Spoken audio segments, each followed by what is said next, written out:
해법을 찾는 토론 이슈엔 직설 시작하겠습니다. 가상자산 투자 열풍에 당정청이 관련 논의에 돌입했습니다.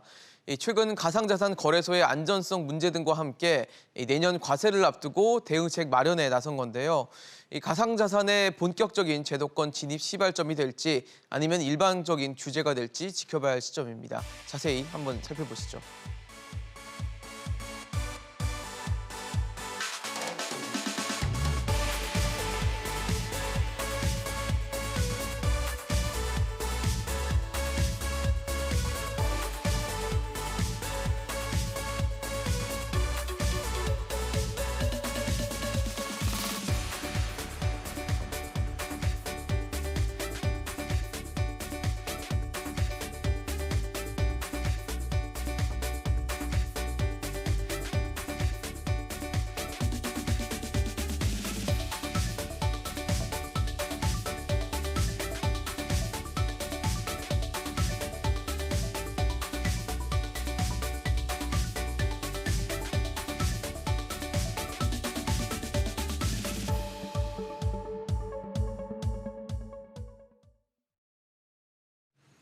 네, 오늘 함께해 주실 세 분 소개하겠습니다. 고려대학교 기술경영전문대학원 송인규 겸임교수, 서강대 기술경영전문대학원 김연학 초빙교수, 디지털금융연구소 문영배 소장 나오셨습니다. 어서 오십시오. 네, 안녕하세요. 네. 최근 그 가상자산 시장부터 좀 체크를 해보도록 하겠습니다. 최근 변동성이 크다 했는데 이제 비트코인마저 큰 변동성을 보이고 있는 상황입니다. 일론 머스크 테슬라 CEO가 자신의 SNS를 통해서 몇 번 트위트를 올리니까 그거에 따라서 가격이 폭등했다 또 폭락했다 계속 가격이 움직이는 모습을 보이고 있는데 최근 얘기가 됐던 게 머스크 CEO의 트위터를 좀 보면서 저희가 얘기를 해보도록 하는데요. 트위터에 그렇게 올렸더라고요. 투자를 그러니까 직접적인 언급은 아니었지만 이제 테슬라가 갖고 있는 비트코인을 처분할 수 있다라는 트위터에 인디드라는 표현을 썼어요. 근데 이걸 두고도 여러 가지 또 해석이 나오면서 또 가격이 또 폭락하는 상황이 됐거든요. 송 교수님 어떻게 보셨어요? 사실은 그 해명은 했죠. 그러니까요. 주식 전혀 팔지 않았다라고 하는 얘기는 했지만 사실은 그 말을 하고 나서도 코인 가격은 계속해서 떨어지고 있습니다. 네, 그러니까, 지금 저희가 화면에 예. 보여드리고 있는 이 인디드라는 답변 후에 해명을 다시 한 거잖아요. 그렇습니다. 그래도 예. 가격은 계속 떨어지고 있는 상황이에요. 예, 그렇습니다. 그래서 사실은 지금 이제 그 코인 시장이 어떤 특정인의 이야기에 의해서 이렇게 많이 오르고 내리고 할 그런 정도는 이제는 좀 아닌 것이 맞다라고 보는 거고요. 더군다나 지금 이제 코인 시장은 지난 4월 14일 날 최고점 8천만 원이 넘었었잖아요. 그렇죠. 그러면서 한 달 동안 계속해서 떨어지고 있는 겁니다. 그래서 최고점을 찍었을 때 나타났던 현상들을 보면은 대표적으로 도치코인 같은 것이 이제 좋은 예인데 네. 하루 거래량이 코스피 전체 거래량을 넘었잖아요. 그러니까요. 그래서 제가 이제 얘기를 한 게 이거는 분명히 과도하다, 거품의 징후다. 라고 해가지고 얘기를 했었고 실제로 그래서 지금 저는 이제 거품이 빠지고 있는 단계입니다. 그렇기 때문에 호재가 나온다고 해가지고 갑자기 올라가기는 어려운 지금 좀 약세장이 이제 지속되고 있는 그런 상황이라고 보고 있는 거고요. 그래서 이제 거품이 좀 더 빠지고 그러면서 이제 더 낮은 가격으로 기관 투자자나 이런 투자자들이 진입을 해야만이 이제 시장이 좀 더 정상화되지 않을까라고 보고 있습니다. 그러니까 그동안 가격이 올랐던 거는 일종의 거품이 끼워져 있었던 거고 예. 지금 가격이 하향 추세에 있는 것은 정상화로 가는 단계다라는 말씀이세요? 예. 그럼에도 사실 머스크 발언이랑 좀 일종의 동조화가 되는 건 아닌가라는 생각이 들 정도로 가격이 많이 움직이고 있긴 하거든요.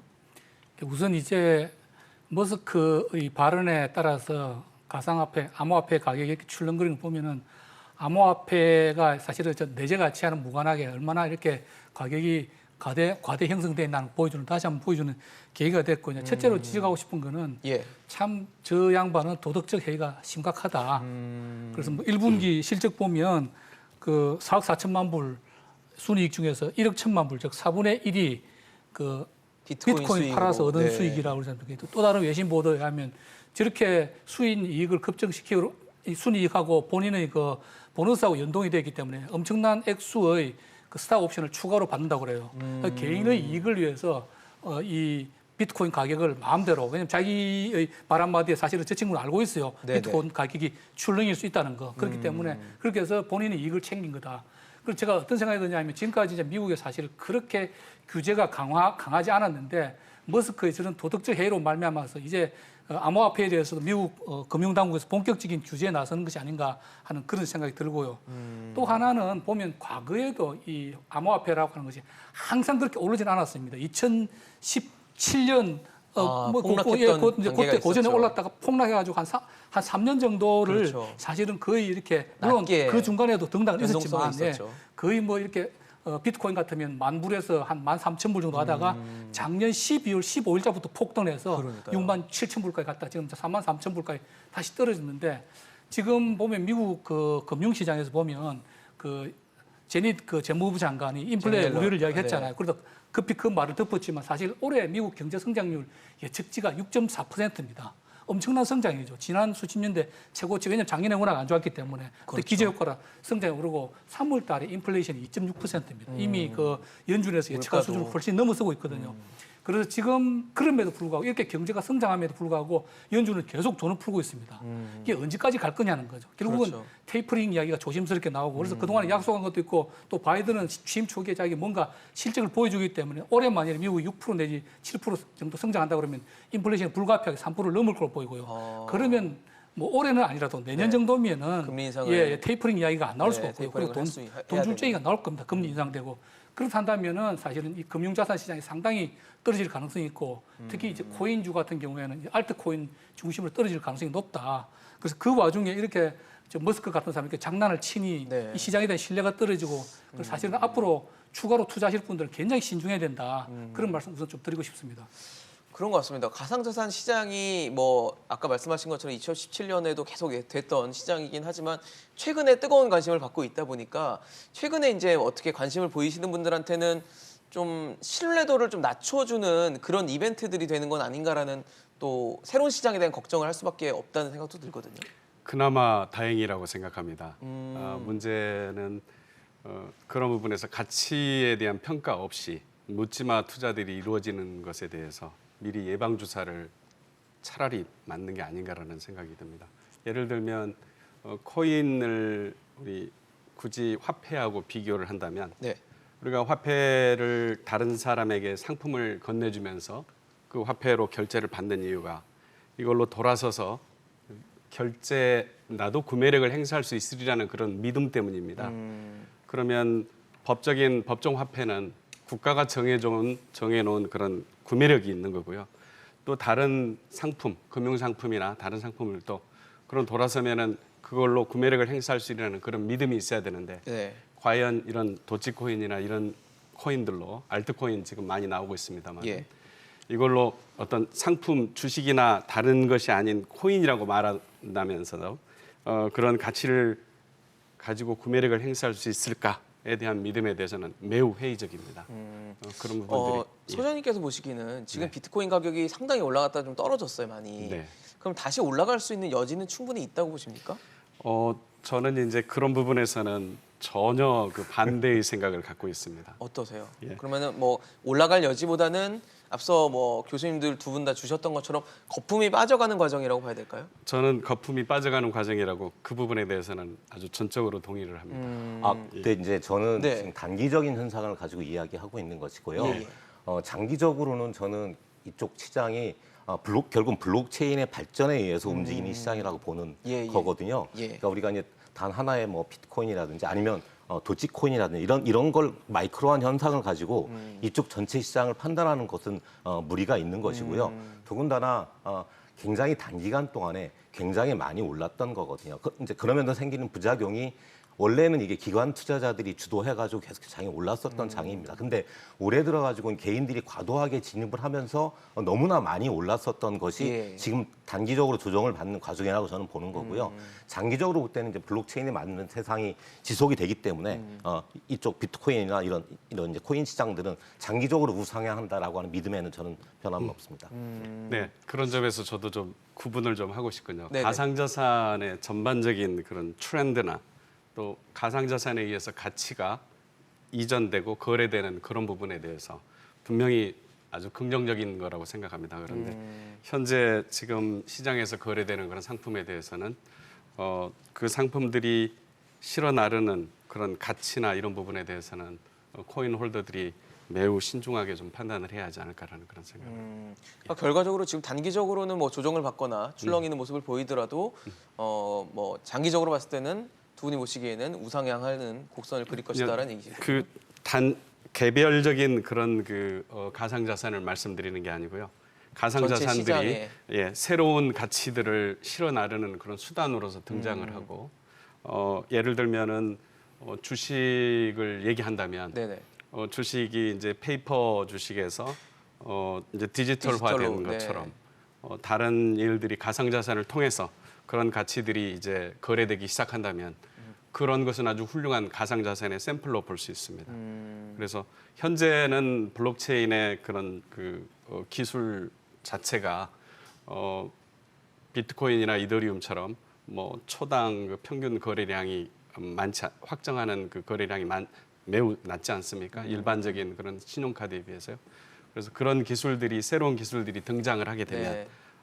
그런 부분에서 그런 신기술에 기반한 새로운 그런 가상 자산들이 지금 현재 가상 자산들과 경쟁을 하면서 새로운 형태로 지금 말씀하신 대로 더욱더 가상 자산의 시장이 발전하고 이렇게, 진화할 수 있을 발전한다라고 것이다라는 저는 생각을 말씀이시죠. 합니다. 제가 조금 그래 덧붙여서 드리고 싶은 말씀은요. 네네.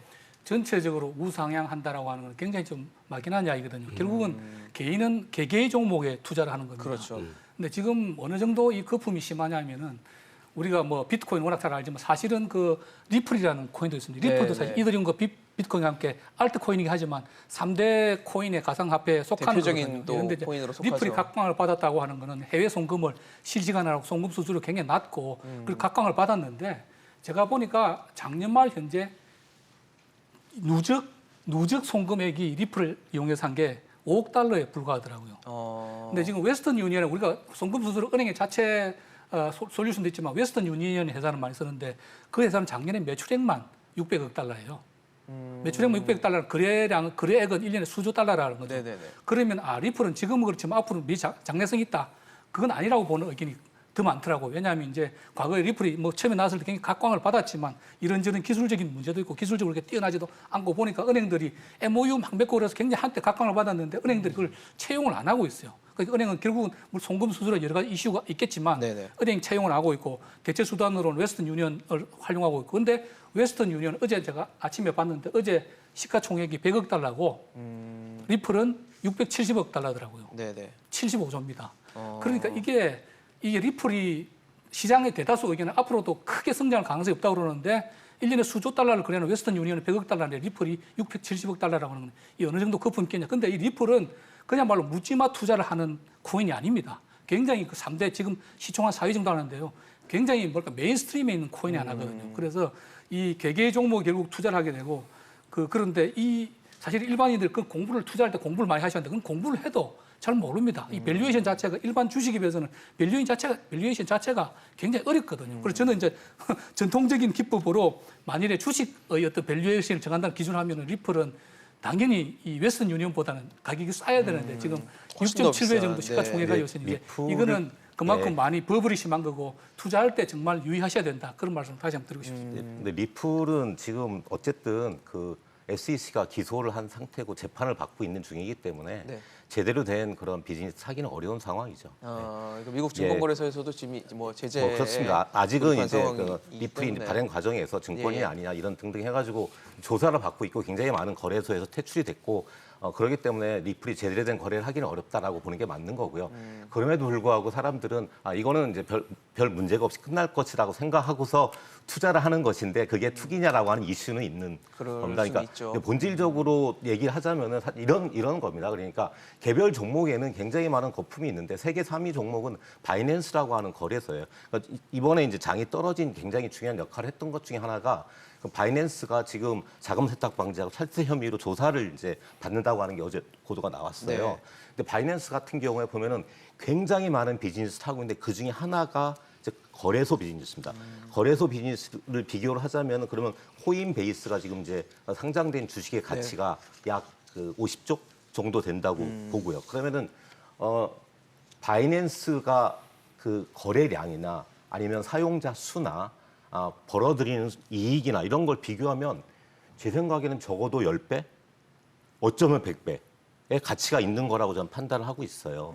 물론 이런 것 정보들이 다 그 사람들한테 공유되어 있지는 않은 거죠. 예. 그러면 버블이 있는 것도 있지만 이렇게 사람들이 잘 모르기 때문에 3위입니다. 3위짜리입니다. 거의 100조가 되는 거예요. 그러니까 이런 거는 오히려 반대로 볼 수도 있는 거죠. 그렇기 때문에 이런 것들이 이제 생태계가 커지면서 제대로 평가를 받는다면은 훨씬 더 가치를 많이 받을 수도 있다고 보는 거거든요. 그러니까 이런 것들 혼재에 있으니까 잘 따져가지고 투자를 해야 되는 것 같습니다. 네, 뭐 분명히 이렇게 낙관적으로만 볼 수 있는 상황은 분명히 아닌 것 네, 같고 그렇습니다. 분명히 아직 지금 이제 아직은 초기 시장이기 때문에 이 부분에 대한 어떤 걱정과 우려 또 신중한 판단이 분명히 필요하다는 생각이 드는데 그럼에도 많은 분들이 이렇게 코인에 열광하는 건 최근에 주식 시장이 워낙 또 박스권에 갇혀 있다라는 평가가 나오면서 이제 투자처를 고민하기 시작하는 거죠. 근데 이제 말씀해주신 비트코인이 굉장히 많이 올랐었고. 그다음에 또 하필 또 도지코인이 굉장히 또 많이 오르면서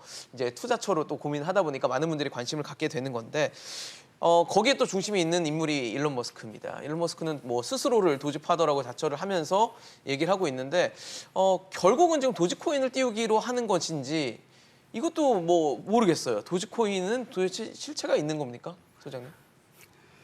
저는 그 부분에서 우선은 두 가지로 본연의 가치가 있느냐, 또 아까 말씀드렸던 것처럼 그게 구매력을 행사할 수 있느냐. 이건 왜냐하면 다른 가치를 실어 나르질 않기 때문에 네네. 다른 사람들이 그런 부분에 대해서 믿음을 갖고 거래를 해준다면은 한동안은 지속이 되겠지만요.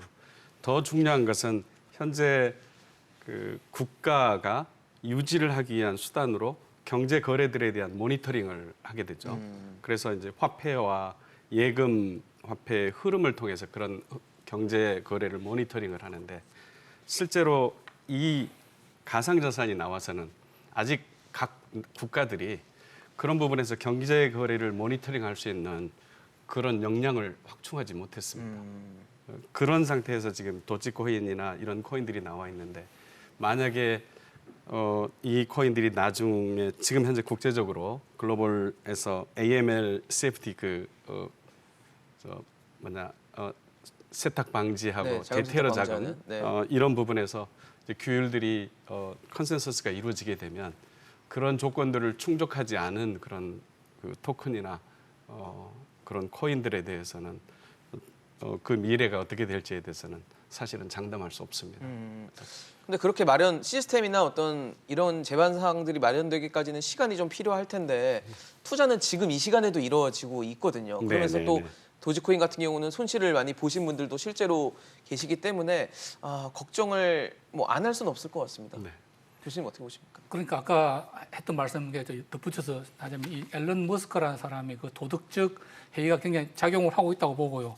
뭐 지금 아까 뭐 처음에 인디드 그랬다가 안 팔았다고는 1, 4분기는 팔아먹었고 2, 4분기는 아직 안 팔고 있다는 그 뜻으로 저는 해석이 됩니다. 그러니까 아직 남은 게 있다는 거죠. 근데 제 느낌은 대충 정리를 한 것 같아요. 비트코인은. 그다음 먹이를 노리는 거죠. 그래서 지금 뭐라고 뭐 이야기를 하고 있냐면 뭐 비트코인은 채굴하는데 전력이 너무 많이 소모되고 어쩌고저쩌고 그러고 있단 말이에요. 그러게요. 그럼 몰랐습니까? 원래도 그랬잖아요. 비트코인 네. 엄청난 전력이 소모되잖아요. 그것도 알고 있는데 사가지고 자기 재미 보고 나서 슬슬 딴 이야기를 하고 있는 거 보니까 이제 딴 데로 전력 소모가 뭐 환경 친화적인 전력 소모가 덜한 채굴하는데 어쩌고 하는데 그게 뭔지 모르겠지만 도지코인이 아닌가 생각이 들고요. 도지코인이 앨런 머스크가 굉장히 많이 가지고 있다는 이야기가 있습니다. 제가 얼마나 가지고 있는지는 정확하게 모르겠는데 그리고 매스컴 방송 같은 데 나와서 계속 띄우고 있잖아요. 그러니까요. 정말 뭐 환상적이다. 자기 아들한테 막내 아들한테 뭐 채굴기를 잘해 뭐 가져간다, 사주겠다. 네, 화성에 가져간다. 그런 식으로 계속 하는데 저 친구 말을 믿으면 안 되는 게 자기 이익을 위해서 그런다 저는 확신합니다. 왜냐하면 저 비트코인 마지막 띄울 때 자기 테슬라 살 때 그 비트코인으로 결제한다 그랬잖아요. 그리고 띄워놓고 뭐 한 50일 지나가지고는 그렇게 못하겠다라고 발을 뺐잖아요.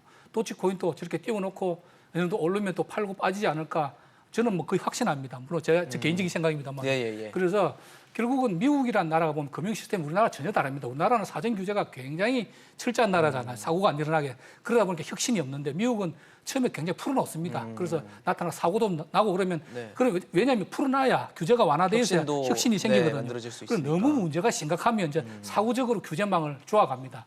그래서 저는 최근에 저 머스크 사태로 말미암아서 결국 이 암호화폐에 대해서도 미국 금융당국이 본격적으로 규제에 나서는 계기가 되지 않겠나 하고 우리나라도 지금 김병욱 의원 법안이 올라와 네, 있지만 입법을. 지금 개인의 어떤 도덕적 해이 우리나라 같은 정권거래법에 하면 안 되죠. 저거 내부 정보를 이용해서 저 시세 조작하는 거 아닙니까? 저건 당연히 감옥 갈 일이고 그뿐만 아니고 이제 불법 자금 세탁이라든지 돈을 잘못 쓰는 그런 것들 김병욱 의원 법안이 올라가 있는데 미국에도 그런 식으로 계속 후속 법안이 이제 되지 않겠나 싶습니다.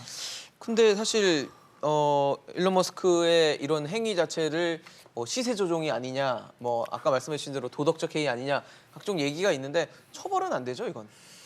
저는 우선은 그게 앨런 머스크한테 잘못을 물을 수 있는 부분인지는 좀 이제 굉장히 책임을 물을 수 있는지에 대해서는 잘 모르겠다라고 생각하는 거고요. 법적인 근거가 아마 없을 것이다. 근데 우리나라 같은 경우에 이제 그 불공정 거래, 시세 조종이라고 네네. 하는 용어가 있거든요. 네네. 그럼 시세 조종이라고 하는 거는 명확하게 이제 요건이 나와 있어요. 예를 들면 둘이 서로 짜고 이제 가격을 올리거나 가격을 내리거나 계속해서 높여서 가격 주문을 내거나 낮춰서 주문을 내거나 뭐 이런 것들은 이제 불공정 행위인데 거기도 해당되는 게 아니고요. 그다음에 예를 들면은 이제 내가 그 먼저 비트코인을 사고서 테슬라한테 코인을 사겠다. 그럼 올라가잖아요. 뭐 이런 행위라든지 아니면 반대로 내가 먼저 팔고서 테슬라한테 팔게 했다. 그러면 이익을 받잖아요. 이런 것도 불명확하고요.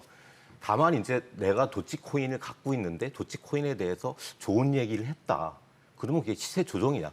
이제 그 얘기를 사람들이 듣고서 투자를 따라서 한 걸 가지고 책임을 물을 수 있는지는 저는 잘 모르겠어요. 이 행위가 도덕적으로 정당하냐 아니냐에 대한 판단을 할 수는 있지만 이거를 법적으로 책임을 물을 수 있다라고 생각하진 않고요. 근데 문제의 근원은 사람들이 그걸 따라서 한다는 데 있습니다. 그러니까 그렇죠. 그것이 문제인 건데 그럼 왜 그런 것이냐 하면 이제 두 가지 측면이 있는 거예요. 뭐냐면 이제 코인이라고 하는 거는 그 성격이 이게 네트워크 효과에 의해서 가치가 증가될 수 있는 요지가 있는 거예요. 그러니까 아무도 모르는 도치코인 일테면은 이제 안 쓰니까 가치가 없는데 사람들이 많이 가지고 많이 쓰기 시작하면 가치가 올라갈 수 있는 요소가 생기는 거거든요. 그렇기 때문에 이제 팬덤이 무엇을 얘기하는 것이 밸류를 높일 수 있는 그런 영향은 있는 거죠. 이제 반면에 제가 기관 투자자 출신이거든요. 네네. 그러면은 그 제가 존경하는 펀드 매니저 중에서 피터 린치라고 하는 사람이 있습니다. 네네. 피터 린치라는 사람이 있는데 그 사람이 한 유명한 말이 뭐냐면은 Don't follow the crowd라고 하는 말이 있어요. 그러니까 대중을 따라서 투자하지 말라는 얘기고요. 엄밀히는 대중이 하는 거랑 반대로 하라는 얘기입니다.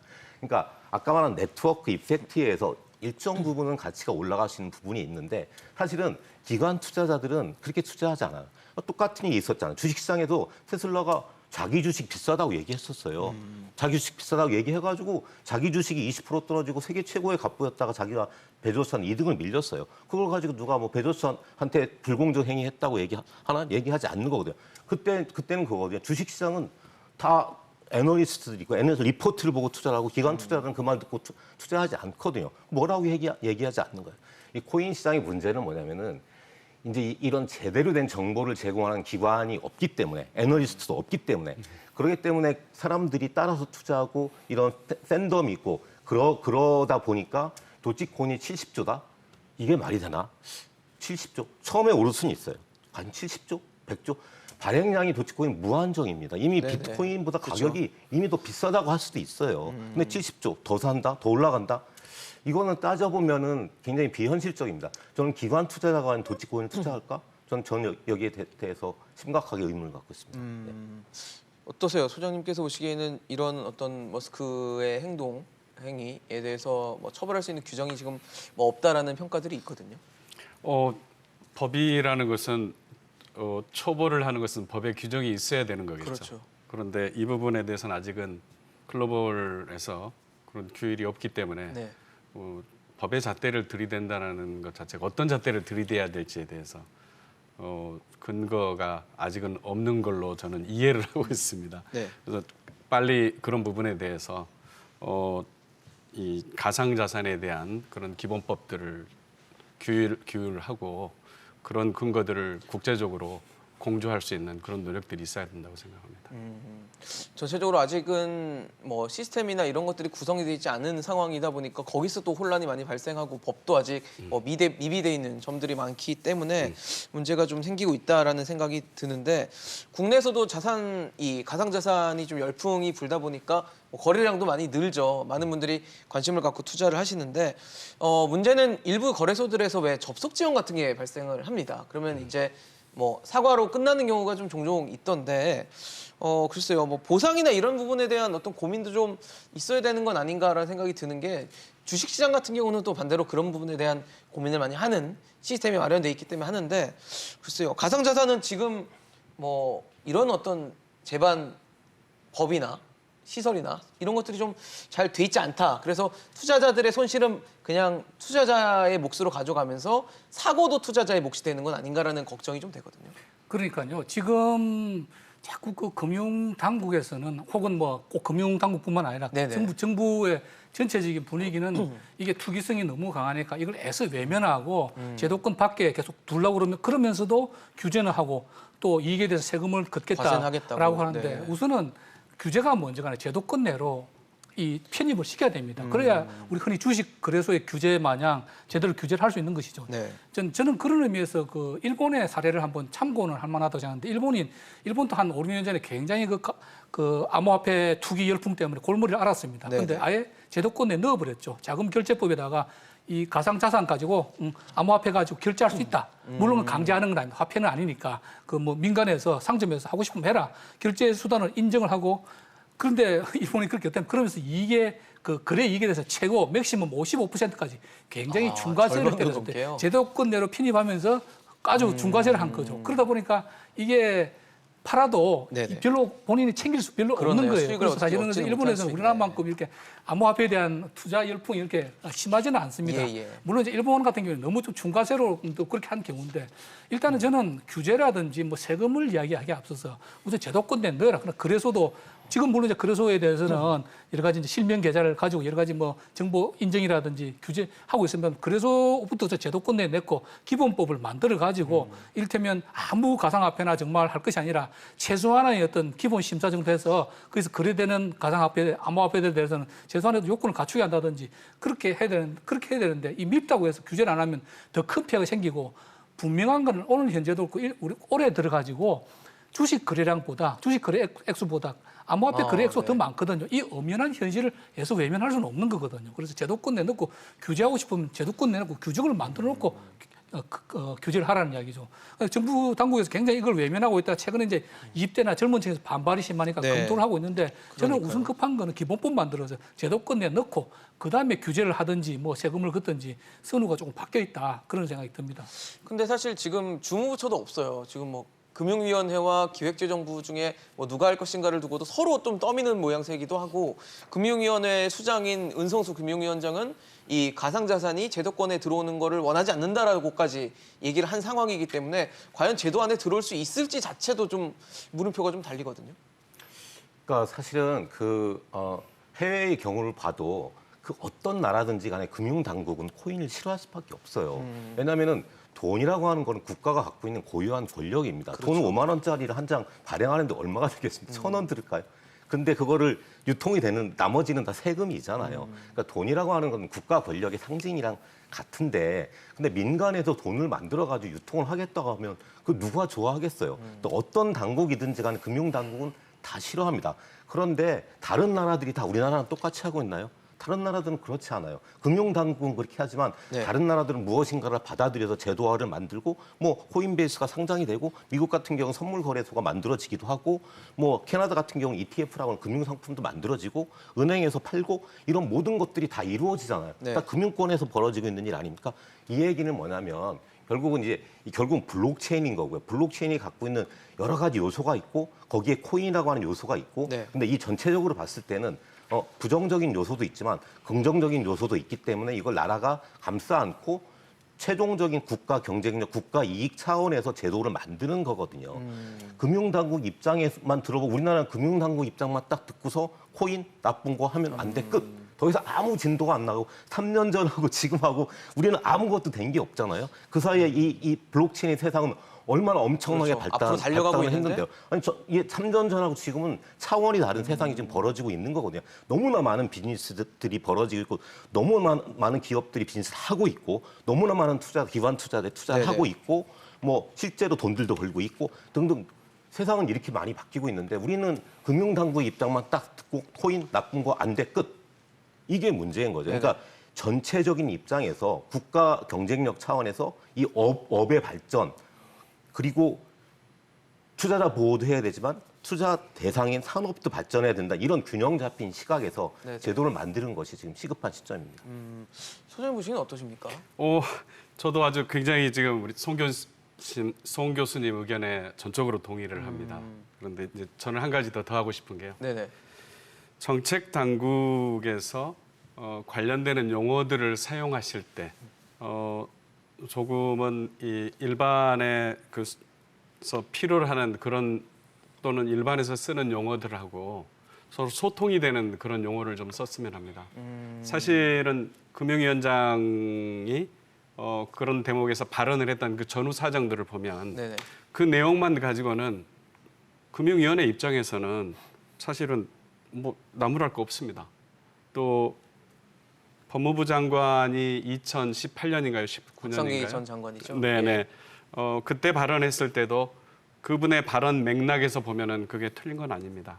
그런데 이 새로운 영역에 대한 그 어휘들은 각자가 생각하는 똑같은 동일한 단어에 대해서 생각하는 것들이 다 달라요. 그렇죠. 시각에 따라서 다르게 해석될 수 있다는 거죠. 같은 단어 다른 생각들이 너무 많습니다. 예를 들어서 암호화폐라고 말했을 때 한국은행 입장에서는 화폐라는 용어를 쓰는 것을 완전히 뭐 반대하지 부정했죠. 않습니까? 화폐는 예. 다른 거다. 그런데 일반에서는 그걸 암호화폐라고 얘기를 암호화폐, 많이 뭐 해왔었고 가상화폐라고 쓰는데. 지금도 많은 분들은 그렇게 쓰고 있습니다. 네.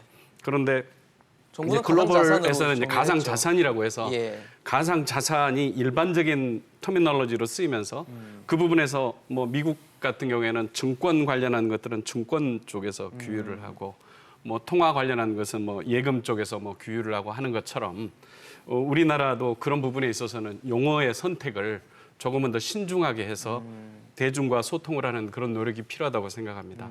그게 첫 번째고요. 예. 두 번째는 저는 이 정책 당국에서 서로가 누가 이걸 담당하려고 하느냐 할 때 문제는 우리는 정책을 시행을 했을 때 그 결과가 결론적으로 나쁘게 나타났을 때 그 맨 처음 정책을 도입한 사람에 대한 책임이 굉장히 크게 몰리는 그런 환경입니다. 네네. 그래서 누구든지 다 그런 필요성에 대해서는 동의를 하지만 나는 사인을 하지 않겠다라는 그런 부분에 대해서 나서고 싶진 않은 거죠. 그렇죠. 그러니까 이런 분위기가 있지만은 어느 누구도 가상자산의 아래쪽 위험에 대해서 위쪽 올라오는 것들은 굉장히 우리는 큰 기대감을 보고 있습니다만은 이게 잘못됐을 때 아래쪽에서는 얼마나 큰지에 대한 파악이 아직은 스터디가 지금 다 안 돼 있고 그런 부분에 대해서는 공감대가 없는 상태입니다. 그랬을 때 정책 위반자에게 당신은 이거에 대해서 사인을 해라. 나중에 이제 문제가 이제 생겼을 때는 책임이 그쪽으로 돌아가기 때문에 그렇죠. 걱정을 그런 하는 부분들에 대해서 이 통계학 용어로는 XNT, 엑스포스트라고 그런 조금 네, 말을 어려운 쓴다. 용어를 말씀해 주셨네요. 사전적으로 네. 정책을 도입했을 때 모든 것들을 잘 살피고 거기에서 문제가 없는 선택을 했을 때는 거기에 대해서는 책임을 면해줘야 되는데 그런 게 아니라는 그거 거죠. 아니고 결과적으로 일어나서 보니까 이게 문제가 생겼네. 그러니까 책임을 그거에 대해서 책임을 져야 책임져라는 된다. 문제는 이러한 결과에 대해서 사전적으로 스터디가 됐느냐 안 됐느냐를 얘기하는 게 아니라 결과 나왔으니까 당신이 책임져라고 한다면 어느 잘못됐으니까 누구도 사인을 안 할 책임져라고 겁니다. 하니까 소극적일 수밖에 없다는 예. 말씀이신 거죠. 지금 그 코비드 19 네. 예. 코로나 19 상황에서 코로나 19에 대해서 백신 도입 문제가 지금 여러 가지 얘기가 나오지만은 그것도 정책 당국자들의 저는 학습의 결과라고 저는 이해를 하고 있습니다. 알겠습니다. 그래서 여기서도 그런 대목에서 조금은 어떤 제도를 도입할 때는 열린 마음으로 해야 어느 부처라도 서로 달려들어서 그걸 서로 담당하려고 하는 노력이 생기지 않을까라고 생각을 합니다. 그렇죠. 앞서 송 교수님 말씀해 주신 것처럼 다른 국가들은 뭐 비트코인이나 아니 뭐 이쪽 가상자산 쪽이나 블록체인 기술을 발전시키기 위해서 계속 앞으로 나아가고 있는데 우리는 좀 답보 상태에 있는 건 아닌가라는 걱정도 있고 앞서 용어 말씀을 해주셨는데 저희는 지금 정부에서는 가상자산으로 규정을 했는데 사실 저희가 일반적으로 쓸 때는 뭐 암호화폐, 가상화폐 아니면 뭐 쉽게 코인이라고 말씀하시는 분들도 있을 정도로 지금 표현이 좀 정부가 생각하는 것과 일반이 생각하는 것과는 좀 차이가 있다, 간극이 좀 있다라는 생각이 들고 화폐라는 단어를 쓰지 않는다는 것 자체가 화폐로서의 기능은 이미 부정하고 가는 건 아닌가라는 여러 가지 해석들이 나오는데 교수님 보시기에는 좀 어떻게 용어 규정을 하고 갔어야 좋았을까요? 그래서 뭐 용어 우리가 그런 말 좀 뭐 작가는 문법을 파괴하고 문법가는 이를 정리한다고 많이 쓰면 지금 가상자산이란 말은 뭐 무난한 것 같고요. 또 가상화폐라는 말을 썼는데 가상화폐보다는 암호화폐? 사실은 암호화폐가 예. 조금 더 정확한 것 같고요. 뭐 크립토된 거니까. 그럼 뭐 가상화폐, 그다음에 디지털 화폐. 디지털 화폐, 디지털 네. 화폐라고 할 때는 뭐 중앙정부에서 중앙은행에서 발행하는 CDBC 나- 디지털 네. 크런시까지 네. 포함하는 거고. 그래서 이런 것들도 아까 말씀드렸는데 이 용어 자체가 조금씩 엄밀하게 규정을 누가 해도 다른 사람이 따라줘야 그거에 이제 의미가 있는 거고요. 우리말 가지고 하면 말장난밖에 안 돼요. 그거는 그렇죠. 뭐냐면 정부 당국이 기본법을 만들어 규정해 줘야 됩니다. 가상자산이라는 것이 뭐고 앞으로 중앙은행에서 하는 디지털 커런시도 나올 텐데 CBDC는 뭐며 암호화폐는 뭐고 그러려면 우선 최소한 화폐는 아니라도 상품으로서 금융 상품으로서 가치는 인정해 주는 근데 그게 싫은 거죠 지금 금융당국에서. 그래서 역시 자꾸 법적인 정의가 필요한 거잖아요. 그러니까 그래서 일단은 그거는 뭐냐면 모든 사람이 같은 단어를 가지고 조금씩 다른 말을 할 때 제일 중요한 게 권위를 가진 법률이라든지 네네. 중앙기구에서 그걸 정해줘야 되거든요. 그러려면 저는 기본법이 정해져야 된다고 보고요. 기본법에서 이런 것들을 정의를 해놓고 그래서 이를테면 뭐 지금 거래소에 대해서는 어느 정도 정리가 돼가고 있는데 그러면 개개의 거래되고 있는 암호화폐들에 대해서는 아무런 제재 없이 등록됐다가 또 그냥 그냥 폐기되고 없어지는 뭐 이런 거고. 상황이거든요. 네. 그래서 그런 부분은 물론 이제 앞으로 아마 지금 6개월 그 특검법 이 6개월 네네. 9월 25일부터 이제 9월 적용에 달부터죠. 들어가는데 그때 되면 아마 제 생각에는 어떻게 될지 모르겠지만 4개 정도만 남게 되고 그러면 상당히 무분별한 그 거래소 난립에 의한 소비자 이용자 피해가 피해는 조금 있을 수 있다. 없어질 걸 되지만 그래도 확실하게 하자면 정부가 법률로서 그걸 정해주고 그래서 요건뿐만 아니라 어떤 그 거래되는 그 암호화폐들도 어느 정도 뭐 제가 볼 때 허가까지는 그렇고 등록 최소한의 등록 요건 같은 거 만들어주고 신고등록제로. 그런 식으로 정리를 해주는 것이 좋겠다. 지금은 뭐 저도 여기서 제 나름의 정리는 할 수 있지만 그것이 뭐 얼마나 뭐 법적인 효력을 가질 거며 그렇다는 거. 다만 이제 가상화폐라는 말보다 암호화폐가 조금 더 이 블록체인 기술 기반에 네. 의한 거라는 그 점에서 조금 더 정확할 것 같습니다. 송 교수님 보시기에도 뭐 이 용어 자체는 문제가 없다고 보십니까? 가상자산? 가상이라는 말에는 사실은 부정적인 의미가 담겨 있다라고 저는 해석을 하고 싶고요. 이제 화폐냐 자산이냐라고 하는 거는 선택의 문제이긴 한데 사실은 작년 11월 달에 해산된 그 4차 산업혁명위원회 블록체인 분과에서 네네. 이제 권고한 게 보면은 이게 가상자산, 암호자산이라고 하는 거는 성격이 굉장히 여러 가지가 있다. 화폐 같은 성격도 있고, 뭐 주식 같은 성격도 있고, 네. 그다음에 여러 가지 뭐 상품 같은 여러 가지 성격을 갖고 있기 때문에 범정부적인 이런 기구를 만들어서 이런 성격을 정리를 해야 된다는 얘기를 했습니다. 그러니까 화폐라고 얘기하면 화폐의 가치는 그런 문제가 있거든요. 근데 자산이라고 하는 거는 좀 더 상위 개념인 것 같아요. 그래서 저는 이제 암호자산이라고 하는 용어를 좀 더 선호하고 암호자산. 예. 그다음에 이제 일본에서도 법을 바꾸면서 암호자산이라고 하는 용어를 채택하기도 했습니다. 용어로는 저는 그래서 암호자산을 선호합니다. 암호자산. 제가 사실은 한번 네. 말씀드려볼게요. 저는 조금 다른 생각을 갖고 있어서 네네네. 시간이 다 됐으면 아니요, 의견 말씀 주십시오. 그 여러 가지 용어가 있지만은 지금 정책 당국에서 내보내는 시그널들이 네네. 그런 그 메시지들이 조금씩 다릅니다. 다른 이유가 서로가 바라보는 관점이 달라서입니다. 화폐라는 것은 화폐 중앙은행에서 발행하는 법정 그 리걸 텐더라고 그러죠. 법정 화폐가 이제 라는 개념에서 쓰이는 거고요. 거기에는 우리가 크게 말해서 4가지 기능이 있습니다. 화폐 회계의 단위와 거래 수단 그리고 가치 저장 수단 이게 있고요. 그다음에 지금 교수님께서 말씀하셨던 화폐 주조 차익, 시뇨리지가 국가에 귀속되는 것, 그리고 이걸 통해서 경제 흐름을 모니터링하는 것. 그런데 그 중에 보면은 지급 수단이라는 부분에서 우리가 일상에서 사용하는 그런 수단만큼 이게 정말로 문제없이 사용할 수 있겠느냐? 그다음에 회계의 단위라는 것은 가치의 안정성이 스테이블한 거냐? 네. 물론 뭐 원화도 가치가 변하긴 합니다만은 그러나 어제의 가치와 오늘의 가치가 크게 변동성이 떨어지지 않는 그런 상태에서의 화폐를 말합니다. 그런데 우리가 이제 암호화폐라고 말하거나 아니면은 그런 가상자산? 예 네, 암호화폐. 부분에서는 네. 이제 당국에서 우려하는 것은 그 용어를 쓰므로 해서 일반에게 주는 그런 혼돈을 걱정하는 게 아닌가 하는 생각이 듭니다. 그리고 글로벌 컨센서스는 그래서 가상자산, virtual asset이라는 어휘로 지금은 많이 지금 그쪽으로 통일되고 있는 느낌인데요. 그 virtual asset 안에는 이제 심지어는 이쯤에는 메타버스에서 일어나는 일들마저도 그 안에다 끌어들여서 굉장히 폭넓은 의미로 지금 가상 쓰고 세계에서 있습니다. 일어나는 것들을 다 네네. 그래서 다루겠다라는 거. 가상에서 우리가 만들어진 그런 그 가치를 실어나르는 수단 중에 통화적인 성격이 있다면 우리가 코인이라고 부르면 되고요. 네네. 뭐 증권 같은 것이 있다면은 증권 토큰이라고 부르면 되는 거고. 그래서 굉장히 포괄적인 의미로 가상 자산은 쓰고 자산이라는 있지 걸 않나라는 썼다. 그런 생각이 들어서요. 물론 교수님 두 분 다 지금 일리 있는 말씀들이신데 예. 그 현재 트렌드가 지금 그런 것이어서 우리가 그것도 좀 주목을 해볼 필요가 있지 않나라는 그런 생각이 듭니다. 사실 지금 세 분이 말씀해 주신 것도 조금씩 차이가 있을 정도로 지금 아직은 이런 어떤 용어의 정의라든지 입장이라든지 이런 것들도 아직 선명하게 있다고 보기도 좀 어려운 상황인데 그런 상황에서 금융당국이나 정부가 좀 이런 어떤 책임에서 좀 멀어지려고 하는 게 아니냐라는 의혹을 받고 있는 게 지금 특정금융거래정보법이 개정이 되면서 앞서 말씀해 주신 것처럼 9월이면은 거래소가 좀 정리가 되고 정말 일부 극소의 뭐 거래소만 남는 게 아니냐라는 얘기가 나올 정도의 상황인데 실명 계좌가 있어야 되다 보니까 이게 은행한테 검증과 책임을 다 정부가 미루는 게 아니냐라는 얘기들도 있거든요. 참 이렇게 책임을 안 지려고 하는 거 아닌가 싶은데 어떻게 보십니까?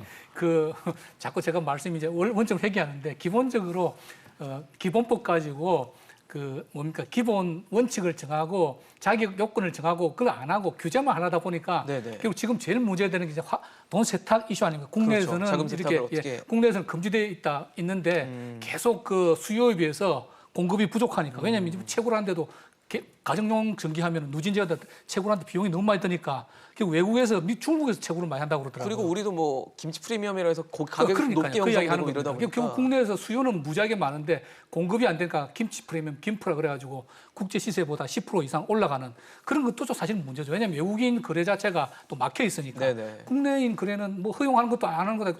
암묵적으로 방치는 하고 이런 상태죠. 그렇죠. 근데 기본적인 어떤 룰이라는 이런 세팅이 안 된 상태에서 자꾸 뭘 규제만 하려고 하려다 보니까 하니까. 뭐가 엉키고 앞뒤가 안 맞는 그런 상황이 생긴다. 그래서 제가 같은 말씀 계속 네, 반복하는데 역시 법을 제도권 만들어야 내로 된다. 받아들여서 규제를 하려더라도 딱 이렇게 틀을 만들어 놓고 규제를 해야지. 지금 그렇게 뭐 아까 말씀하신 대로 금융당국에서도 부처마다 의견이 다르고 또 국민 민심에 조금 가까운 당은 또 당대로 또 조금 적극적으로 받아들이려는 자세도 보이고 금융위원회 주무부서로 가장 유력한 것이 금융위원회인데 금융위원회는 가장 완강하고 네, 보수적 안 입장을 하겠다고 견지하고 하고 있고. 있고. 근데 분명한 건 투자는 뭐 하루에도 이루어지고 2, 있고요. 30조씩 거래가 이루어지고 있단 말이에요. 그걸 외면할 수는 없는 겁니다.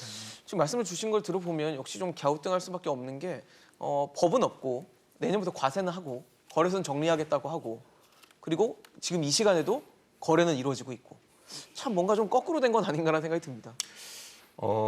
이제 제일 시급한 거를 제가 말씀드리자면은 맞습니다. 그러니까 전체적인 거를 만들고 시간이 걸릴 수밖에 없는데 당장 9월이면은 이제 어쩌면 난리가 날 수도 있거든요. 예. 뭐 그 빗바이라고 하는 사태가 지난주에 났잖아요. 그러니까 9월 달이 돼가지고 은행 계좌를 받지 못하게 될 거의 대부분의 은행한테 다 넘겼는데 은행연합회에서 이렇게 두꺼운 규정을 가지고 은행들한테 줬어요. 그리고 이거를 참고해서 또 각자 다 걸러낼 거 심사해라라고 걸러라. 하는 네. 건데 제가 볼 때는 사실상 하지 말라는 얘기랑 똑같아요. 그러면은 지금 받고 있는 네 군데에서 과연 누가 더 받을 수 있을지 의문입니다. 그러면은 나머지는 닫는 건 아니에요. 닫는 건 아니고 원화 거래만 못 하게 되는 겁니다. 그럼 비트코인 가지고 거래를 하게 되는 건데요. 그러면 그 다른 거래소를 가면 원화로 다 거래가 되는데 과연 여기서 남아가지고 비트코인을 거래를 하다가 필요할 땐 또 여기를 보내가지고 원화를 바꿀까? 생각하면은 사실은 사실상 문을 닫는 효과가 나올 수밖에 없는 거죠. 그러니까 은행 결국은. 계좌를 못 받으면은 정부는 그냥 해라, 원화만 쓰지 마라라고 얘기했지만 결과적으로는 은행 계좌를 못 받은 거래소는 문을 닫을 수밖에 없는 상황이 되는 겁니다. 우려가 그러면은- 현실될 수 있다는 얘기네요. 그러면 이제 코인런이라고 하는 말이 지금 이래서 나오는 건데요. 그러면은 문을 닫게 될 그런 거래소가 그 전이거나 닫을 것이 거의 확실시되거나 예상되거나 아니면 닫고 나서거나 그러면은 이 거래소들이 빅바이 같은 사태가 안 생길 거라는 보장을 누가 할 수 있냐는 거죠. 아무도 보장할 수는 없는 그러니까 상황이니까. 고객들이 내 돈 줘, 내 코인 어디로 옮길래 이런 거래가 그 전처럼 정상적으로 과연 될 것인지에 대해서 큰 의문을 가져야지 돼요. 근데 안타깝게도 지금은 이게 제도권 밖에 있기 때문에 당국에서 무엇을 할 수 있는 게 없어요. 네네. 그러면 지금은 어쩔 수 없습니다. 이 방송을 보는 개인 투자자들 여러분들이 자기가 어떤 위험에 처해 있는지를 잘 인식하고 내 냉정하게 판단을 해야 재산을 된다. 관리하지 않으면 굉장히 큰 위험에 처할 수 있습니다. 내 건 내가 관리해야 되는 그런 상황이지 않을까 싶은데 소장님께서도 의견을 좀 주시면 좋을 것 같습니다. 이런 짧게 좀 부분에서 부탁드리겠습니다. 네. 저는 지금 현재 일어나는 그런 시장에서 일어나는 그런 혁신이나 진전들에 대해서 사실 정책 당국이 그런 것들을 트래킹하면서 캐치업한다는 게 따라잡는다는 게 어려울 만큼 지금 시장은 빠르게 변하고 변하고 있습니다. 있다. 네, 그런 맥락에서 저는 업계의 그런 자율 규제 노력을 좀 더 권장을 하고 그래서 지금 협회들이 있습니다.